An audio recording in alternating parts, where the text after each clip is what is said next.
Academy of social studies में मैं PC Yadav आप सभी मित्रों का अभिनंदन करता हूं। आज हम और आप जो चर्चा करने वाले हैं वो चर्चा है भारत का उपराष्ट्रपति।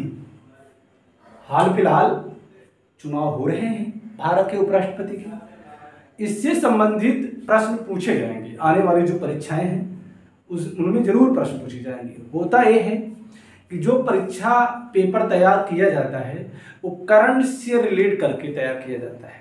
जो समसामयिकी होती है उससे जुड़ा हुआ जो भी पद होता है उससे संबंधित प्रश्न पूछे जाते हैं। तो राष्ट्रपति का चुनाव और उपराष्ट्रपति का चुनाव लगभग चल रहा है, तो राष्ट्रपति और उपराष्ट्रपति दोनों पद से संबंधित प्रश्न आएंगे। तो हम चर्चा किसकी करेंगे? भारत के उपराष्ट्रपति की। भारत का उपराष्ट्रपति अनुच्छेद 63 ये बताता है कि भारत का एक उपराष्ट्रपति होगा। भारतीय संविधान का अनुच्छेद 63 इस बात का द्योतक है कि भारत का एक उपराष्ट्रपति होगा। अनुच्छेद 64 क्या बताता है कि राज्यसभा का पदेन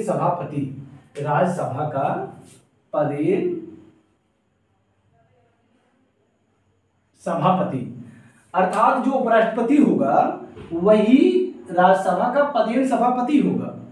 पदेन सभापति का तात्पर्य है कि जो व्यक्ति इस पद पर होगा वह व्यक्ति स्वतः सभापति के पद पर आसीन हो जाएगा। बात समझ गए ना? अनुच्छेद 64 आगे है उपराष्ट्रपति का पद यूएसए के संविधान से लिया गया है। जो उपराष्ट्रपति का पद है ये किस देश के संविधान से लिया गया है? यूएसए से लिया गया है। जैसे संसदीय शासन व्यवस्था कहां से ली गई है? ब्रिटेन से ली गई है। संविधान संशोधन प्रणाली कहां से ली गई है? दक्षिण अफ्रीका के संविधान से ली गई है। डीपीएसपी कहां से लिया गया है? आयरलैंड के संविधान से लिया गया है। ऐसे यह यूएसए के संविधान से लिया गया। यूएसए में वहां का उपराष्ट्रपति भी सीनेट का जो वहां की पार्लियामेंट का अपर हाउस है उसका वह अध्यक्ष होता है, चेयरमैन होता है। तो वैसे ही हमारे यहाँ जो पार्लियामेंट है, संसद है, उसका जो अपर हाउस है राज्यसभा, उसका चेयरमैन कौन होता है? उपराष्ट्रपति होता है। तो सेम प्रक्रिया अपनाई गई है। अब हम देखते हैं उपराष्ट्रपति पद की योग्यताएं। उपराष्ट्रपति पद की योग्यताएं में अगर हम देखें तो पहला है वह भारत का नागरिक हो। नंबर 2 वह 35 वर्ष की आयु पूरी कर चुका हो। नंबर 3 वह राज्यसभा का सदस्य निर्वाचित होने की योग्यता रखता हो। और नंबर 4 भारत सरकार राज्य सरकार के अधीन किसी लाभ के पद पर ना हो। इन 4 बिंदुओं पर अगर हम नजर डालें तो पहला बिंदु और तीसरा बिंदु विशेष ध्यान देने के लिए है। पहला बिंदु क्या है? वह भारत का नागरिक हो। यह आपको लगता है कि यह सामान्य बात है, जितने भी भारतीय शासन व्यवस्था में पद हैं सभी में भारत का नागरिक हो। अगर वहां दे कि वह भारत का जन्मजात नागरिक हो तब वहां हम लोग क्या कर जाते हैं? भ्रमित हो जाते हैं। वैसे भारतीय शासन व्यवस्था में जितने भी पद हैं वो जन्मजात नागरिकता के बारे में कहीं भी वर्णन नहीं किया गया है।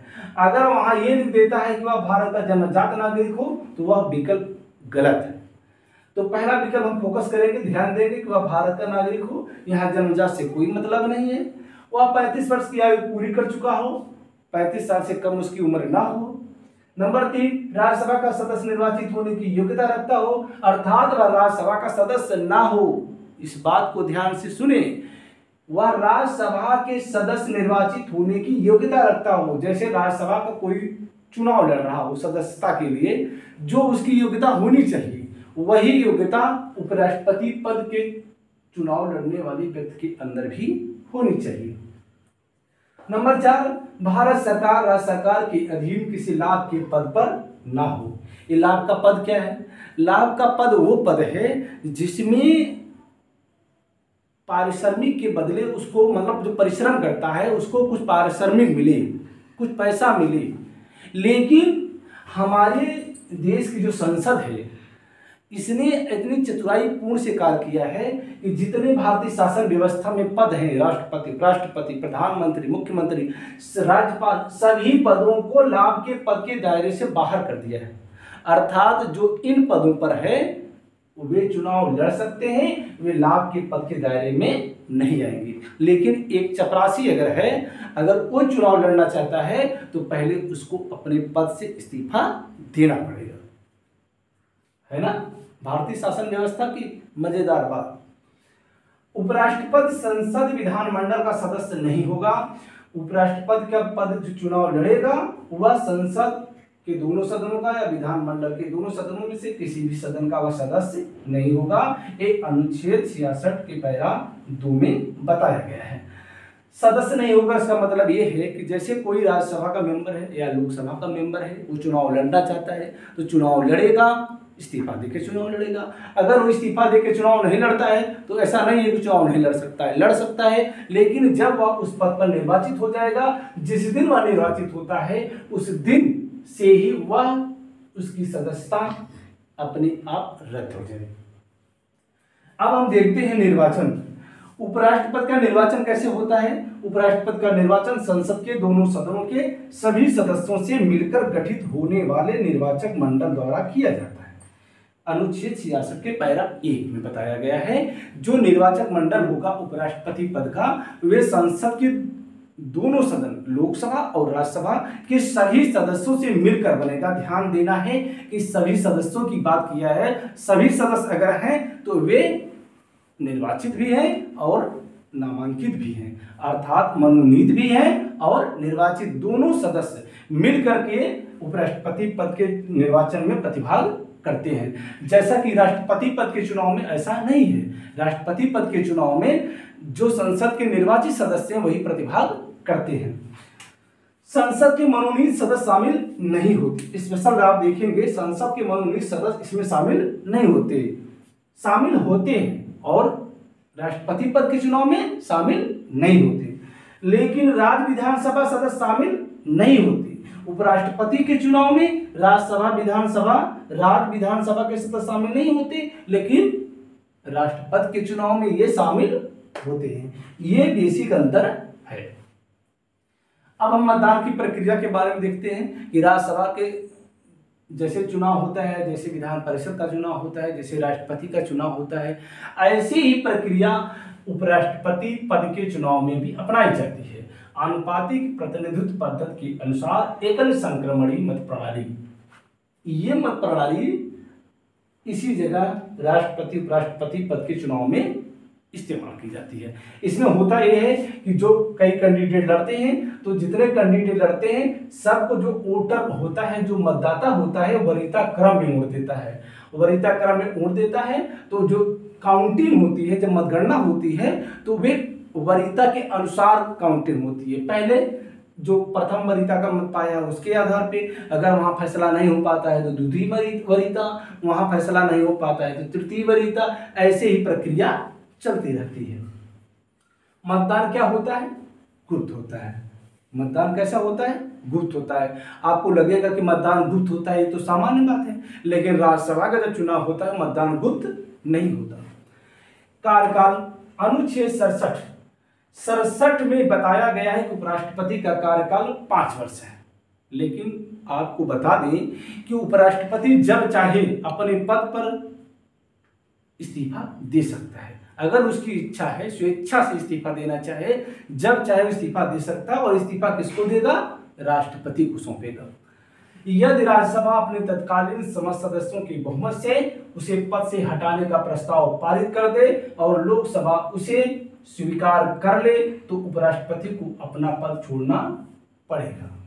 यहां बताने का मतलब ये है कि राज्यसभा का वो चेयरमैन होता ही है।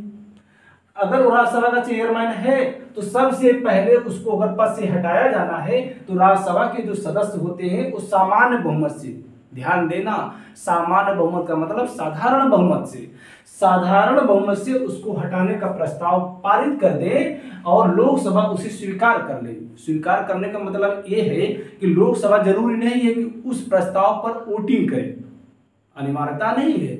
वह किसी भी, जिसे ध्वनिमत प्रस्ताव हो जाता है पास हो गई, ऐसे ही वह स्वीकार कर ले तो उपराष्ट्रपति को अपना पद छोड़ना पड़ेगा। ध्यान देना है कि राष्ट्रपति को उसके पद से हटाने के लिए महाभियोग की प्रक्रिया अपनाई जाती है और उपराष्ट्रपति को उसके पद से हटाने के लिए महाभियोग की प्रक्रिया नहीं अपनाई जाती। एक सामान्य संकल्प प्रस्ताव पारित कर दिया जाता है और वह अपने पद से इस्तीफा दे देता है, उसको हटा दिया जाता है। कार्यकाल समाप्त होने के पूर्व चुनाव संपन्न कराया जाएगा।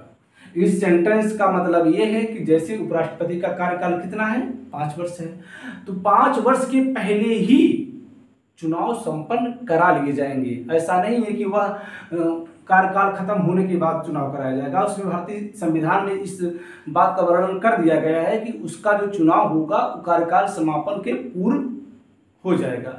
अगर किसी कारणवश ऐसा नहीं हो पाता है तो ऐसा नहीं है कि जब उसका कार्यकाल खत्म होगा तो इस्तीफा देगा और कोई कार्यवाहक राष्ट्रपति बन जाएगा, ऐसा नहीं है। वह तब तक अपने पद पर बना रहेगा जब तक कि कोई दूसरा उस पद को धारण न कर ले। अपरिहार्य कारणों में यथाशीघ्र चुनाव होंगे। अपरिहार्य कारण वो है जिसे मान चलिए कि कोई उपराष्ट्रपति के पद पर आसीन है, उसकी मृत्यु हो जाती है, तब क्या होगा, तब वहां लिखा गया है यथाशीघ्र चुनाव होंगे। यहाँ 6 माह की कोई बाध्यता नहीं है, जैसा कि जितने चुनाव होते हैं लगभग सभी में 6 माह की बाध्यता है, लेकिन यहाँ यथाशीघ्र की बात करते हैं, 6 माह की बात नहीं किया गया है। अब हम शपथ की बात करते हैं। अनुच्छेद 69 राष्ट्रपति के समक्ष यह शपथ लेता है। उपराष्ट्रपति को शपथ कौन दिलाता है, राष्ट्रपति दिलाता है। तो राष्ट्रपति के समक्ष वो शपथ लेता है और शपथ किसकी लेता है, संविधान के प्रति सच्ची श्रद्धा निष्ठा, संविधान के प्रति सच्ची श्रद्धा एवं निष्ठा की शपथ लेता है और पदीय कर्तव्यों का श्रद्धा पूर्वक निर्वहन। जो उस पद पर आसीन होगा उपराष्ट्रपति के पद पर, वह उसके श्रद्धा पूर्वक निर्वहन की शपथ लेता है। ध्यान ये देना है कि वह पद और गोपनीयता की शपथ नहीं लेता। और इसके शपथ का वर्णन कहाँ है, अनुच्छेद 69 में है। जैसा आपको मालूम है कि राष्ट्रपति, उपराष्ट्रपति और राज्यपाल की शपथ का विवरण अलग अनुच्छेदों में दिया गया है और बाकी जितने शासन व्यवस्था में पद हैं उनके शपथ का विवरण किस अनुसूची में दिया गया है, आप कमेंट बॉक्स में इसको जरूर बताइएगा। अब वेतन भत्ते की बात कर लेते हैं। वेतन भत्ते अनुच्छेद 97 में बताया गया है कि राज्यसभा के सभापति का वेतन, उपराष्ट्रपति का वेतन, दिलचस्प बात यह है कि उपराष्ट्रपति अपने पद का वेतन नहीं पाता है। वो वेतन पाता है तो किसका पाता है, वो राज्यसभा के सभापति के रूप में जो कार्य करता है उसके बदले में वेतन पाता है। उपराष्ट्रपति के रूप में उसको वेतन नहीं मिलता।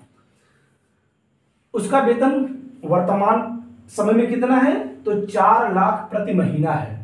उपराष्ट्रपति का जो वेतन है इस समय 4 लाख प्रति महीना है, जो राज्यसभा के सभापति के रूप में उसको मिलता है। और यह वेतन भारत की संचित नीति पर आधारित है।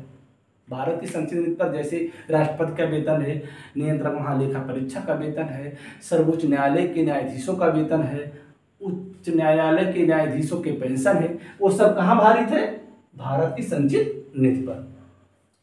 सेवानिवृत्ति के बाद उनको पेंशन भी मिलती है और ये पेंशन की व्यवस्था 1997 से कर दी गई है। अनुच्छेद 64 कार्यवाहक राष्ट्रपति की बात करता है। अनुच्छेद 65 वेतन। इसका मतलब ये है कि कार्यवाहक राष्ट्रपति के रूप में उपराष्ट्रपति कार्य कब करता है, अनुच्छेद 65 के तहत। जैसे कोई राष्ट्रपति कार्यकाल के समापन के पहले ही एक्सपायर हो जाए, मृत्यु हो जाए, तब उस परिस्थिति में उपराष्ट्रपति कार्यवाहक राष्ट्रपति के रूप में कार्य करता है और वह अनुच्छेद 64 में बताया गया है कि तब वह वेतन जो पाएगा वो राष्ट्रपति वाला पाएगा, ना कि राज्यसभा के सभापति का वेतन पाएगा। अब हम देखते हैं उपराष्ट्रपति के कार्य एवं शक्तियां। भारत का उपराष्ट्रपति राज्यसभा का पदेन सभापति होता है। अनुच्छेद 64 में बताया गया है कि भारत का जो उपराष्ट्रपति होगा वो राज्यसभा का पदेन सभापति होगा। जैसा कि मैंने पहले बताया कि जो उपराष्ट्रपति के पद पर आसीन होगा वही राज्यसभा का सभापति स्वतः हो जाएगा, इसी को कहते हैं पदेन सभापति। पॉइंट नंबर 1, राज्यसभा की बैठकों की अध्यक्षता करना। उपराष्ट्रपति का क्या कार्य है? जब राज्यसभा का पदेन सभापति होगा तो राज्यसभा की बैठकों की अध्यक्षता करता है। जैसे लोकसभा की बैठकों की अध्यक्षता कौन करता है? लोकसभा अध्यक्ष यानी स्पीकर करता है।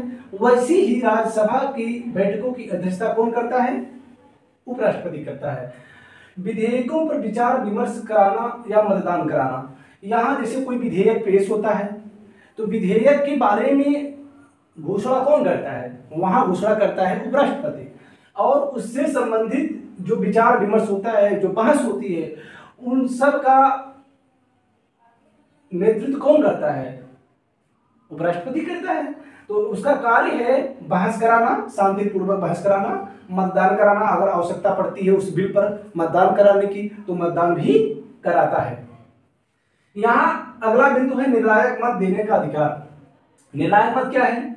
जैसे किसी बिल पर मतदान हुआ, कोई बिल है जिस पर मतदान हुआ और मतदान होने के बाद जब उसकी काउंटिंग हुई तो वह बराबर बराबर हो गया, पक्ष और विपक्ष दोनों के मत क्या हो गए? बराबर हो गए।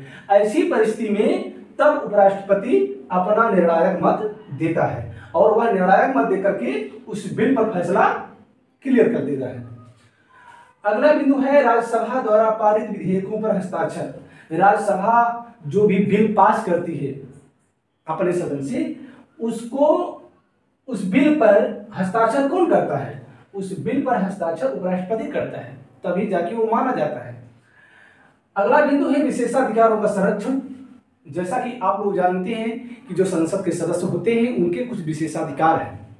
वे विशेषाधिकार उनकी कटौती कहीं नहीं की जा सकती है, ये संसद खुद निर्धारित करती है। तो जो विशेषाधिकार होते हैं उनका संरक्षण कौन करता है?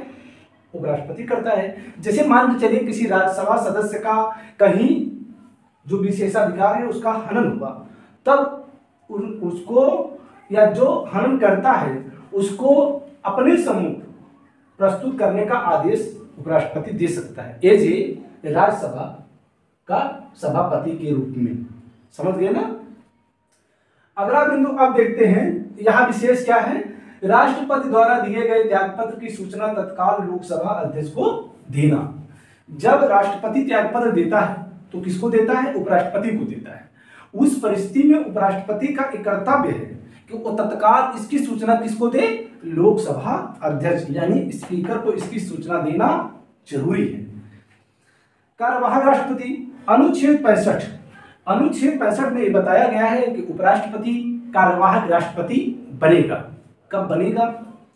मृत्यु, त्यागपत्र, महाभियोग आदि कारणों से राष्ट्रपति का पद रिक्त होने पर। जैसे कोई राष्ट्रपति है, उसकी मृत्यु हो जाती है या त्यागपत्र दे देता है या उस पर कोई महाभियोग लगा दिया जाता है तो वह अपने पद से त्यागपत्र दे देगा और वह पद रिक्त हो जाएगा। ऐसी परिस्थिति में जो भारत का उपराष्ट्रपति है कार्यवाहक राष्ट्रपति के रूप में अपना कार्यभार ग्रहण करता है। राष्ट्रपति तथा उपराष्ट्रपति पद रिक्त होने पर सुप्रीम कोर्ट के मुख्य न्यायाधीश वरिष्ठतम न्यायाधीश के द्वारा कार्यवाहक राष्ट्रपति के रूप में कार्य करना। इस सेंटेंस का मतलब यह है कि जैसे ऐसी परिस्थिति आ जाए कि राष्ट्रपति का पद रिक्त हो, उपराष्ट्रपति का पद रिक्त हो, तब राष्ट्रपति के पद पर कार्यवाहक राष्ट्रपति कौन बनेगा? ऐसी परिस्थिति में जो सर्वोच्च न्यायालय के माननीय मुख्य न्यायाधीश जी हैं या वो भी नहीं है तो वरिष्ठतम जो न्यायाधीश है वह कार्यवाहक राष्ट्रपति के रूप में कार्य करेगा। ये बताया कहाँ गया है? बताया गया है राष्ट्रपति उत्तराधिकार अधिनियम 1969 में। मूल संविधान में इस बात का वर्णन नहीं किया गया था कि राष्ट्रपति उपराष्ट्रपति की अनुपस्थिति में कौन राष्ट्रपति के पद पर आसीन होगा। ऐसी परिस्थिति कब आई? 1969 में आई। 1969 में हुआ ये कि डॉक्टर जाकिर हुसैन जो उस समय के राष्ट्रपति थे उनकी मृत्यु हो गई। जब उनकी मृत्यु हो गई तो उनके स्थान पर कार्यवाहक राष्ट्रपति के रूप में वी गिरी जो उस समय उपराष्ट्रपति थे उस पद पर आसीन हुए। जब चुनाव हुआ तो उस समय तत्कालीन प्रधानमंत्री श्रीमती इंदिरा गांधी जी थी, तो उनकी पार्टी की तरफ से नीलम संजीव रेड्डी चुनाव लड़ते हैं और उसी समय माननीय प्रधानमंत्री वी गिरी जो कार्यवाहक राष्ट्रपति के रूप में अपना कार्यभार देख रहे थे उनको भी उन्होंने नामांकन करा दिया। तब उनको इस्तीफा देना पड़ा। क्योंकि तबलाब का पद वो था, इसलिए उनको इस्तीफा देना पड़ा। तो उस परिस्थिति में उसी समय यह उत्तराधिकार अधिनियम पास कराया गया और ये बताया गया कि अगर राष्ट्रपति उपराष्ट्रपति दोनों का पद रिक्त हो जाएगा तब सर्वोच्च न्यायालय का मुख्य न्यायाधीश या वरिष्ठतम न्यायाधीश उस पद पर आसीन होगा। अनुच्छेद 70 संसद को विशेष अधिकार राष्ट्रपति पद से संबंधित। अनुच्छेद 70 ये बताता है कि संसद को विशेष अधिकार देता है कि राष्ट्रपति पद से संबंधित अगर कहीं भ्रांति आ जाती है, कोई समस्या आ जाती है जिसका वर्णन संविधान में कहीं नहीं दिया गया है, तब संसद अपने विशेष अधिकार का प्रयोग करेगा। ये बताया कहा गया है अनुच्छेद 70 में, और इसी अनुच्छेद का प्रयोग करते हुए माननीय संसद ने यह एक्ट पास किया था। उपराष्ट्रपति द्वारा कार्यवाहक राष्ट्रपति के रूप में कार्य करने के दौरान सभापति पर कार्य निषेध। माननीय उपराष्ट्रपति महोदय जब राष्ट्रपति के रूप में कार्यभार ग्रहण करते हैं, जब राष्ट्रपति के रूप में कार्य करते हैं, तो उस समय वे राज्यसभा के सभापति के रूप में कार्य नहीं कर सकते। तब फिर राज्यसभा के सभापति के रूप में कार्य कौन करेगा? उस समय जो राज्यसभा का उपसभापति है वह सभापति के रूप में कार्य करेगा। कार्यवाहक राष्ट्रपति के रूप में उपराष्ट्रपति इंडिया और यूएसए, थोड़ा इसको समझ लेते हैं। जैसा कि मैंने पहले बताया था कि जो उपराष्ट्रपति का पद है यूएसए के संविधान से लिया गया है, लेकिन थोड़ा अंतर है, इस अंतर को समझ लें। जैसे इंडिया में अधिकतम 6 माह तक का कार्यवाहक राष्ट्रपति के रूप में रह सकता है कौन? उपराष्ट्रपति। लेकिन यूएसए में क्या है, वहां शेष कार्यकाल तक राष्ट्रपति के पद पर रहेगा। इसका मतलब ये हुआ जैसे कोई राष्ट्रपति की मृत्यु हो जाती है या त्यागपत्र देता है, इंडिया की बात कर रहे हैं, वहां वह अधिकतम 6 माह तक कार्यवाहक राष्ट्रपति बनेगा, उसी बीच में चुनाव करा लिया जाएगा। लेकिन यूएसए में क्या है? यूएसए में ये है कि जैसे कोई राष्ट्रपति, जैसे वहां राष्ट्रपति का कार्यकाल कितने वर्ष का होता है? 4 वर्ष का होता है। अगर मान के चलिए कि अगर 6 माह बाद इस्तीफा दे देता है राष्ट्रपति या किसी कारणवश पद रिक्त हो जाता है, तो वो उपराष्ट्रपति वहां का कार्यवाहक राष्ट्रपति बनेगा, लेकिन 6 माह के लिए नहीं बनेगा। वो शेष जो बचेगा, जैसे 6 माह के बाद उसकी मृत्यु हो जाती है, तो 6 माह के बाद कितना बचता है? 3.5 वर्ष। तो 3.5 वर्ष के लिए वह उपराष्ट्रपति कार्यवाहक राष्ट्रपति के रूप में कार्यभार ग्रहण करेगा। ये भारत के उपराष्ट्रपति और यूएसए के उपराष्ट्रपति के बीच में ये बेसिक अंतर है, इसको आप समझ लें। अपरिहार्य कारणों में कार्यवाहक उपराष्ट्रपति का पद संविधान में कोई उल्लेख नहीं है। अपरिहार्य कारणों में कार्यवाहक राष्ट्रपति, जैसे कार्यवाहक राष्ट्रपति के पद के बारे में तो बताया गया है संविधान में, लेकिन संविधान में इस बात का वर्णन नहीं किया गया है कि कार्यवाहक राष्ट्रपति होगा। जैसे मान लीजिए कार्यकाल के दौरान ही उपराष्ट्रपति की मृत्यु हो जाती है, इस्तीफा दे देता है, तब क्या किया जाएगा? उस परिस्थिति में कार्यवाहक उपराष्ट्रपति नहीं बनाया जाएगा। तो क्यों? क्योंकि वह राज्यसभा का पद ही सभापति है, उसका कार्य तो सभापति के रूप में कार्य करना है, और वो मान लीजिए पद रिक्त हो जाता है तो वहां राज्यसभा का उपसभापति कार्य करेगा। तो इसकी वजह से कहीं कोई व्यवधान नहीं आएगा, कोई समस्या नहीं आएगी। मित्रों, उपराष्ट्रपति पद से संबंधित जितने भी पॉइंट थे आपको हमने बता दिया। इसमें कोई ऐसा पॉइंट बचा नहीं जो परीक्षा की दृष्टि से स्किप कर जाए। तो मेरा जो प्रयास रहा ये सार्थक है या नहीं वो आप बताएंगे कमेंट बॉक्स में, और मेरा ये प्रयास रहेगा कि भारतीय राज्य व्यवस्था से संबंधित जितने भी टॉपिक हैं, महत्वपूर्ण टॉपिक जो परीक्षा की दृष्टि से अत्यंत महत्वपूर्ण हैं, उन सब पर आपको मैं वीडियो उपलब्ध कराऊंगा। आपकी सेवा में तत्पर रहूंगा। आपका प्यार और स्नेह ऐसे बना रहे, इसके लिए मैं आप सब का आभारी रहूंगा। ये वीडियो यहीं पर समाप्त करता हूं। जय हिंद।